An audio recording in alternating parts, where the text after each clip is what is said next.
So what can you do? Like knowing this is coming, right? Knowing that this is a thing that is barreling down towards us. What can you do? What can your library do to prepare? Well, the first is just knowing it, just being aware of it. Things are already starting to break in little ways. And if you aren't aware of these browser changes, or you're not really sure exactly, how a browser is dealing with things like this, you may not be able to accurately troubleshoot what a patron is seeing, right?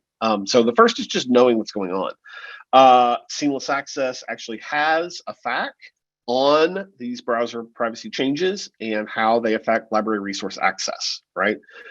You can find that there. So we have a resource for you to start learning about these things. How do I recommend that you sort of move forward with this information? Well, the first is just to prepare yourselves. These problems are really complicated. And moreover, not only are they complicated, they are also very difficult to understand. Excuse me. A coworker of mine told me early on in my process of sort of getting up to speed on these authentication issues that she felt like it took about 2 years for someone to understand how these authentication things work, because they're really complicated. There's a lot of moving pieces, and they require both library and publisher cooperation and or a vendor cooperation. So it's getting your head around them takes time. So if you're looking at these and you just feel like I don't even know where to start, just rest assured everyone feels like that when you're beginning to learn about them. Learn how to ID these browser issues, right? Again, as I said, if you don't know these things are happening, there is no way you're going to be able to help somebody troubleshoot these. Work with your electronic resource librarians to understand how your different resources are accessed. What authentication mechanisms are you using for the different pieces of your resource world, right? If you have incredibly popular resources that are reliant on a particular kind of authentication that is going to be altered more quickly than other kinds of authentication, maybe that will drive decisions that you make about how or when to change that authentication mechanism. So thinking about the timelines and your resources in particular will help you plan and have less trouble with your patron access. And then just be prepared and know that over the next 5 years, lots of things are going to change in this world. That browser vendors are dedicated to continuing to move forward on the privacy front. They are dedicated to continuing to help prevent the tracking of people on the web, which again is great and is the right thing to do. It's just going to cause some headaches for us. The good news is it's unlikely that lots of things will break suddenly. Things will break, but they're likely to break in sort of very odd and unusual ways, and a bit at a time. So as this happens, be ready to talk to people about it and be ready. Luckily, you probably won't have to talk to everyone about it. It will be a narrow field of patrons or a narrow field of resources, right?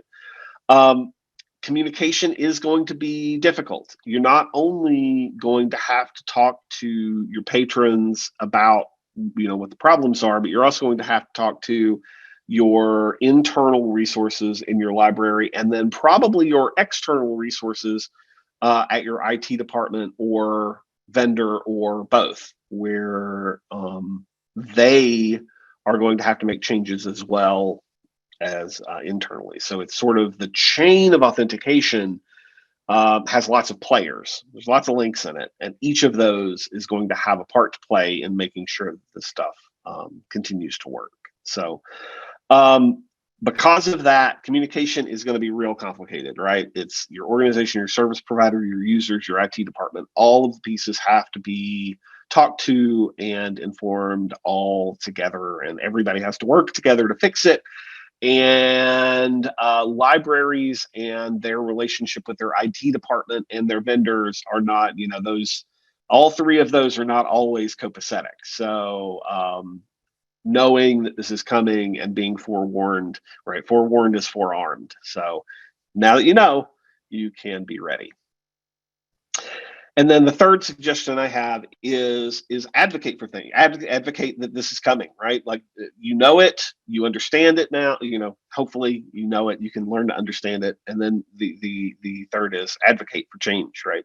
Work with your IT systems department to help understand how and what's being shared, what's going on when the authentication changes, making sure that you don't change from a authentication mechanism that is more private to one that is less private, honestly.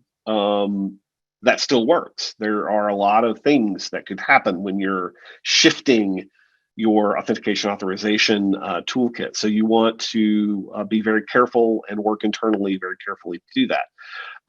Working with your licensing people, working with your electronic resources or other people that deal with licenses with vendors to understand the effect that federated authentication or other new pieces of authentication technology affect your contracts. I'm part of a working group in Seamless Access called the Contract Language Working Group. We did a survey of contracts between libraries and vendors having to do with authentication.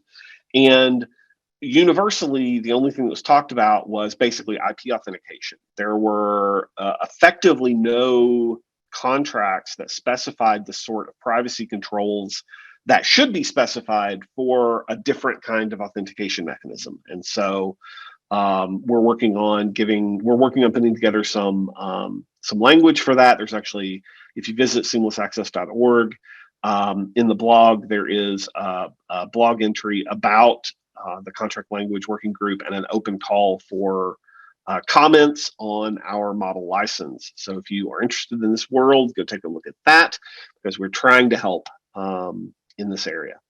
And then externally to the library, look to the groups that are sort of on top of this and pay attention when they talk. So things like Seamless Access, W3C, NISO has some work going on in this area. So identify those groups that are on top of this problem and watch for them to put out news and make sure that you understand sort of what they're doing to try and mitigate some of these issues.